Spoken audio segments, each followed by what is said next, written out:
The moment I stepped into my new workplace, I felt like I was in a completely different world. My name is Tom Yates, and I'm 32. I recently switched jobs to a game development company as a programmer. Originally, I was working elsewhere, but due to certain circumstances, I ended up transferring here. I didn't really have a choice in the matter, but on my first day, I honestly regretted coming. One reason was that there were quite a few people who seemed to have it out for me, a mid-career hire. Currently, I'm troubled by the presence of my colleague, Linda. She is 2 years younger than me, at 30. If she stays silent, she's remarkably attractive, with the facial features and body figure of a model. I was surprised to find out she's also a programmer like me. I had assumed she worked in a more public-facing role, like public relations. Essentially, she's my direct senior. Linda seems to have an unusual animosity towards male colleagues. She might have had some difficult experiences in the past, but that has nothing to do with me. Yet, Linda's anger and irritation are currently directed straight at me. It's an utterly unreasonable situation. Thinking I shouldn't have come is understandable under these circumstances. Don't just stand there daydreaming. You're not expecting someone to bring you coffee as soon as you sit at your desk in the morning, are you? This morning, as soon as I arrived at my desk, Linda snapped at me. The worst part is that Linda's seat is right next to mine. I don't think that at all. I replied lightly, and Linda snorted in dissatisfaction. Instead of starting her own work, she kept watching my every move. This happens every morning. Looking for mistakes, nitpicking. Even if it's not a mistake, or if it's not done her way, she exaggerates and gossips to everyone. Because of Linda, I seem to have been labeled as the incompetent team member in this workplace. I'm stuck doing menial tasks and running errands every day. The person who brought me to this company was my middle school friend, Nathan Carter. We went to different colleges, so I don't know how Nathan spent his university days. He founded this game company during his college years and has been here ever since. The first time we got back in touch after a long while was 6 months ago. He asked for my help to improve the quality of the programming team. I joined this company, intending to lend a hand for Nathan's sake. I told Nathan not to give me any special treatment when I joined, because I wanted to interact with my colleagues without any preconceptions. However, Linda has significantly derailed that plan. I'm racking my brain about what to do next. Everyone was saying President Carter poached you from another company, so we were all expecting some kind of genius to show up. But what we got was just an errand runner. Huh? Linda deliberately spoke to me in a loud voice, making sure others could hear. It was obvious to anyone that she was speaking loudly so that the other colleagues could hear her. Responding in anger would be childish. I've decided to ignore Linda's remarks, but her persistence in picking on me is truly relentless. Are you ignoring me? I'm talking to you, Tom. I might be younger, but in this company, I'm your senior. A little respect wouldn't hurt, she said, annoyingly. This must be what they call an annoying nag. I just smiled slightly at Linda and continued to ignore her. As if nothing had happened, I turned on my computer and started my day's work. You better take your work seriously. You'll never catch up to us otherwise, Linda said, sensing my lack of response, and then she left her seat. Finally, I can work in peace. I sighed a small sigh of relief. Hey, you look down, Nathan said. After enduring Linda's sarcasm all day, I was completely drained by the evening. Even though I was out for dinner with Nathan for the first time in a while, I seemed to be lost in thought. Did I look that way? Just a bit tired, I replied. Maybe you're just not used to the air in America anymore, Nathan said with a meaningful smile. From his expression, I could tell he was still holding on to the fact that I had quietly applied to and attended a university abroad. What's with that tone? You still holding a grudge? I asked. Nathan is usually a straightforward and good guy, but he becomes a different person when this topic comes up. It seems Nathan had his own plans. He wanted us to attend the same university and start a company together. That was Nathan's plan and dream. He should have told me something so important sooner. Expecting someone to read between the lines is not how things work here. I went to a university abroad because I wanted to experience something new. I always felt that I fit in better abroad than in America. I'm not very attuned to the subtle emotions of others, so that's what I thought vaguely. But there's another reason I've never told anyone. Because you went abroad for university. My startup was delayed by 2 years, Nathan said, his eyes slightly unfocused from the wine. Hey, aren't you drinking too much? You've never been good with alcohol. I cautioned him as he reached for the wine bottle to refill his empty glass. I only drink like this here. Maybe it's the owner's taste, but the wine and the food are so good that I always end up drinking too much, Nathan said. I couldn't help but agree with Nathan's words. This was the first place Nathan brought me to after I returned to America, and it's a very comfortable place. The creative French cuisine served here is unbelievably delicious. The wine selected to accompany the meal is almost gone from the second bottle. It makes me happy to be praised by Nathan, a young woman's voice said from behind me. Nathan raised his hand slightly towards the owner of the voice. Since I praised you, today's on owner Madison, Nathan joked. The woman laughed from the back of her throat at Nathan's light-hearted comment. A woody fragrance wafted past my nose. Nice to meet you. I'm Chris Madison, the woman said with a smile, peeking at my face. Hearing the name she introduced, I was taken aback. It was because I had seen the name on the contract. Owner Madison is a woman. I had totally assumed it was a man. Surprised too much, my true thoughts accidentally slipped out, and I quickly covered my mouth with both hands. Chris laughed heartily, perhaps finding me amusing. She then pulled up a chair and sat down next to me. It's because my name is Chris. I often get that reaction. Resting her elbows on the table and looking up at me with a mischievous gleam in her eye, she seemed to glare at me playfully. Despite saying she often hears it, she appeared somewhat displeased. But Chris is such a beautiful name for a woman, isn't it? Without any flattery, those words just slipped out. I was surprised at myself. Chris seemed just as surprised, her eyes widening even more. I'm happy even if it's just flattery. Thank you, she said with a smile, looking very attractive to me. Her expressions changed so naturally and sincerely, making her incredibly likable. The one who provided the funds for my startup on a whim was Chris here, so she's also the owner of my company, and she owns this place too, Nathan explained. From Nathan's tone, it seemed Chris was quite the entrepreneur. She must have a knack for business. Yet, she looked younger than us. When Nathan was in college, she might have still been in high school or even in middle school. How she managed to come by enough funds to start a business just like that was a mystery. The mystery only deepened. Don't worry, it's not shady money, Chris said with a chuckle, as if she could read my thoughts. The only thing I've figured out from our first meeting, I said. You've figured out something already, Chris responded, sounding pleased. It made me think she was someone who enjoyed conversation. I've realized you're a woman full of mysteries, I replied.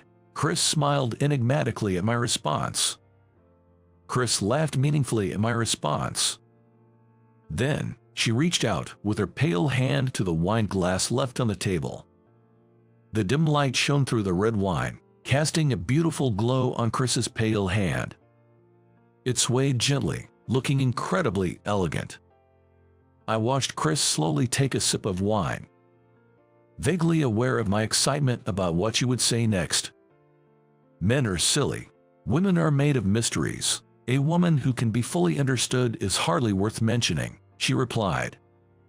Her response struck a chord with me. After being nagged and criticized all day, I couldn't help but cherish this moment of enjoyable conversation even more. Hey, am I intruding here? Nathan interjected, sounding a bit disgruntled, as if he felt left out of the conversation between Chris and me. Are we being a bother? Maybe we are. We both responded, causing Nathan to let out an exasperated hey, hey. Unbeknownst to the tipsy Nathan, Chris had discreetly passed me her private phone number as we were leaving. Even after such a wonderful encounter, the same dreary morning awaited the next day. Fortunately, I've always had a strong tolerance for alcohol and have never experienced a hangover. Nathan, who arrived at work a few minutes after me, looked terrible and was slumped over his desk in distress. You drank too much, I told him, placing some hangover medicine and a bottle of mineral water on his desk. With a hoarse voice from the alcohol, Nathan slowly took the medicine, saying, "My bad," as he did so. I'd hate to call it a favor, but I'm looking for some information, I said to Nathan, who had just chugged down 500 milliliters of water and was catching his breath. I can give you any information about Chris. I've been sworn to secrecy, Nathan replied, prompting me to click my tongue in frustration. It seems Chris got ahead of me. Now, figuring out how to approach this situation becomes a troubling dilemma. Nathan is the only reliable source of information I have at the moment. President Carter, hungover again, Linda interjected between Nathan and me. Although Nathan's title is president, his desk is on the same floor as ours. A consideration to make it easier for employees to consult with him. This makes the hierarchical barrier feel lower compared to other companies. Perhaps that's why Linda often talks to Nathan, the president, in a casual manner. Should I go buy you some hangover medicine again? Do you need some energy drinks and water as well? It must be a common occurrence for Nathan to be down with a hangover.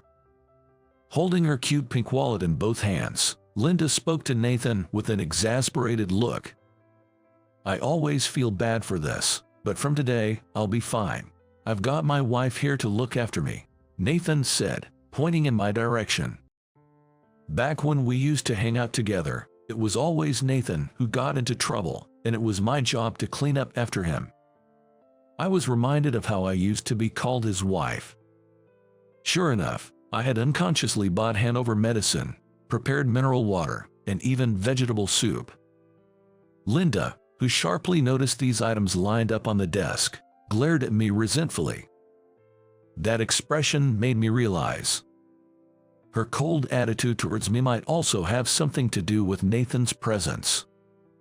So I'm unnecessary, then. Since I'm not useful for the work, I guess I'll just cover for you with errands, Linda said, folding her arms in front of her chest.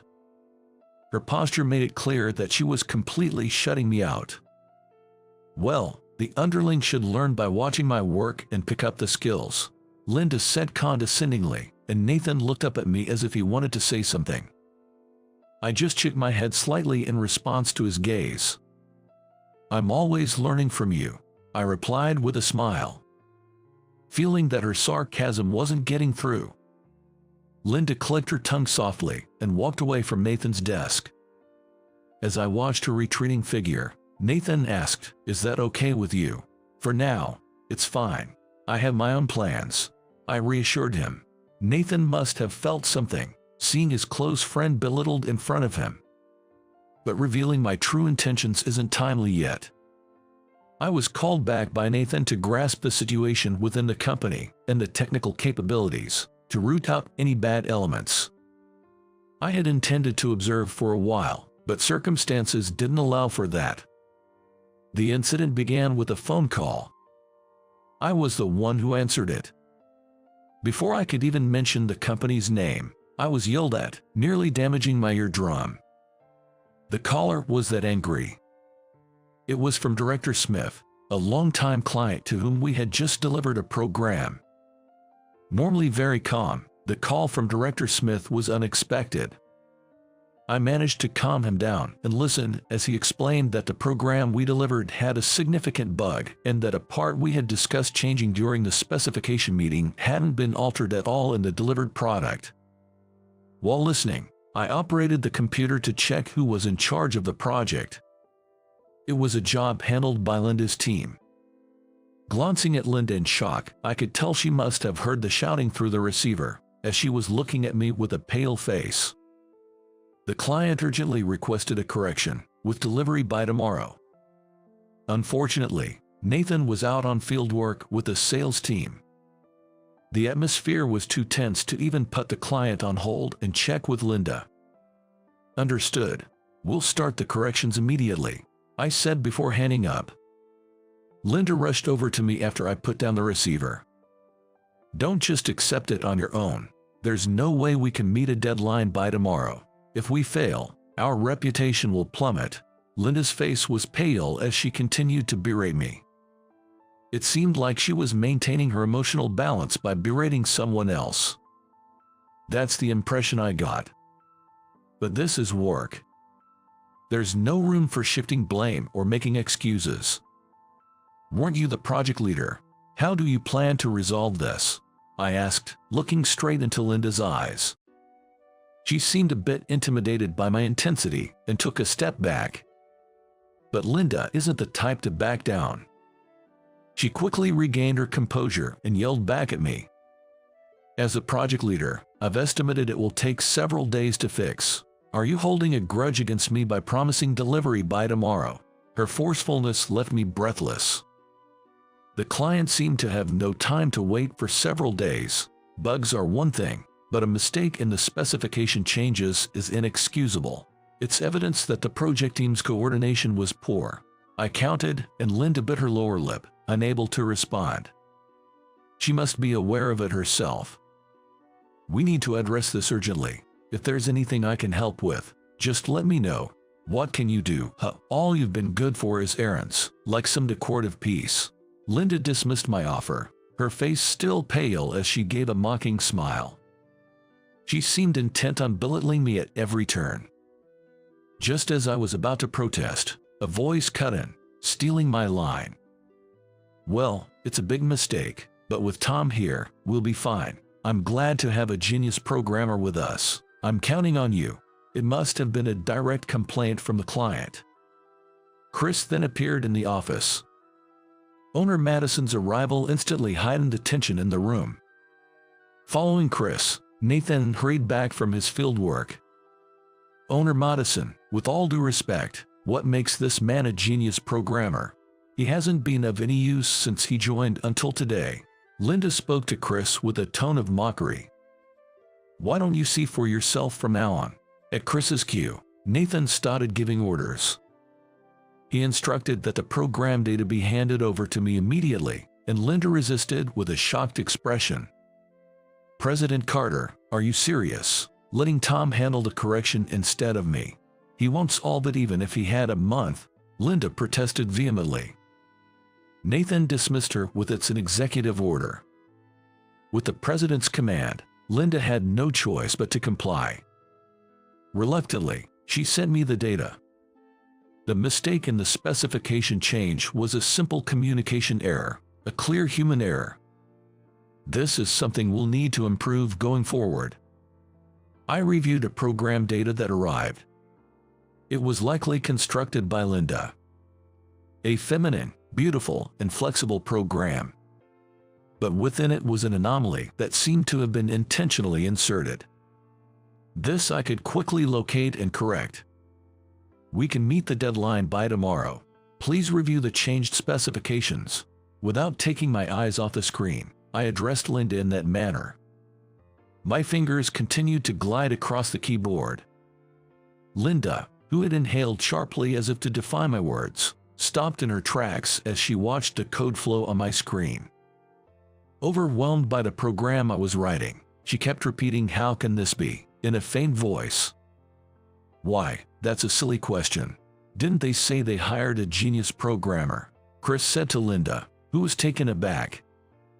Then, in a voice loud enough for the other employees to hear, Chris spoke about my background at a major IT company abroad and how I was recruited to improve the current internal situation. I've been hearing about the recent state of affairs inside the company from Nathan. Too many are sitting comfortably at the top, lacking humility and meticulousness in their work. I don't want to invest in a company with such employees. I want Tom to clean house. That's what I'm thinking, Chris said, causing more than one or two faces to change color. This deliberate bug was probably set up by someone to frame Linda. Although Linda has her issues personality-wise, her skill as a programmer is on par with Nathan's. My assessment was that she wouldn't normally make such a mistake. I'll provide the funds. Please resolve this issue promptly, Chris said that, patted Linda on the shoulder, and left the office. She probably went to see the client. Linda, please help me. It's difficult for me to meet the deadline alone, I said to Linda, who was still in a daze. Startled by my words, Linda snapped back to reality. Reluctantly, she sat down beside me and began to work. And she said thank you in a soft voice. It was a voice only I could hear, but I'm sure that's what she said. It turned out to be an all-night effort, but by the time the morning sun rose, we had corrected both the bug and the specification changes. I believe the speed was unparalleled by other companies. My eyes were sore, and my shoulders felt as stiff as steel. You did well. We made it in time. I knew I could count on you, Nathan said, offering me an energy drink. He, too, had bags under his eyes. While we were making the corrections, Nathan had identified and decided on a punishment for the person who had planted the bug. The culprit was a mid-level male employee who was jealous of Linda's advancement. Originally Linda's mentor, he couldn't accept being surpassed in skill and position by his protege. Jealousy is an ugly thing, no matter how you look at it. Did you talk to him about leaving? I asked about the punishment. Nathan nodded quietly. I see. It was evident from his expression that it was a difficult decision for the compassionate Nathan. President Carter, would you like some coffee? Linda offered coffee to the tired Nathan with gentleness. Nathan happily accepted it. Then, without a word, Linda also offered me a cup of coffee. I accepted it with a wry smile, and for once, her usually cheeky eyes softened with a smile. I wish I had a partner who could offer me coffee when I'm tired like this. I'd eased her, and Linda's ears turned red. Don't expect that from Chris. She's useless for anything but making money, Nathan said about owner Madison, but it wasn't meant as an insult. It was clear from his affectionate tone. During the all-nighter, Chris called a few times. She was entertaining the client at that wine place, keeping them in good spirits. Thanks to her, we weren't rushed or disturbed by complaints during our work.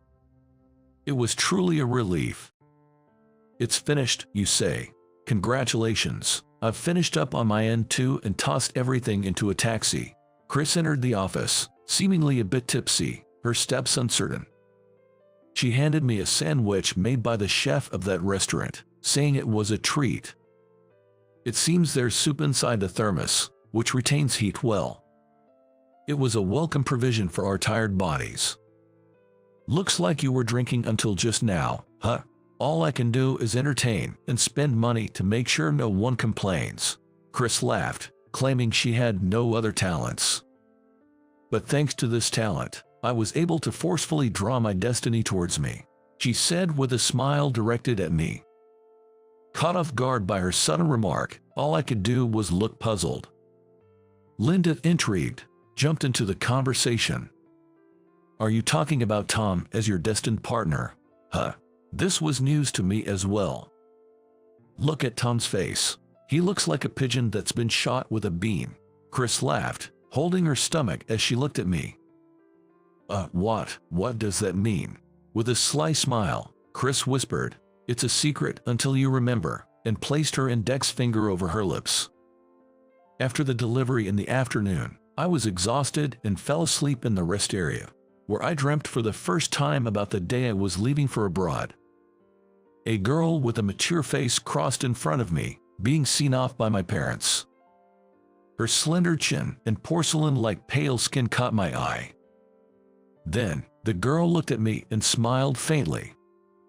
Do I have enough value to be gazed at like this? Caught off guard by her question, I apologized for staring rudely. Then, I responded, I think you're definitely worth admiring. Thank you, that gives me confidence, she said, sitting down beside me with a thud. Then, she expressed a desire to know more about me. In the short time before boarding, I believe we talked about each other. I was heading to Oxford University, and she was going to the England to learn about her grandfather's business in the financial district, as I recall. I want to live surrounded by things I love, doing what I love, she laughed, stating her only wish. When the boarding announcement came, she stood up and stared at my face. Then she said, I appoint you as my destined person. I've decided now that you, who called me beautiful, are my goal. Be prepared. The face of the girl who laughed mischievously overlapped with Chris's as I woke up. Yes, good morning. I startled as Chris's voice came from right beside me. Did you remember anything about me? It was quite a task to find you. Really? Were you looking for me? My question came out awkwardly, overwhelmed by surprise. Oh yes, I spent a fortune hiring 6 detectives. All I had was information about Oxford University. Chris laughed, then confided in me about her next plan. The second phase of the plan is to make you fall in love with me. She said this with a serious face, even though that stage had long been surpassed. How should I convey this fact to her? What kind of expression would she have when I tell her? Excited, I carefully chose my words, hoping they would be the best possible answer for her.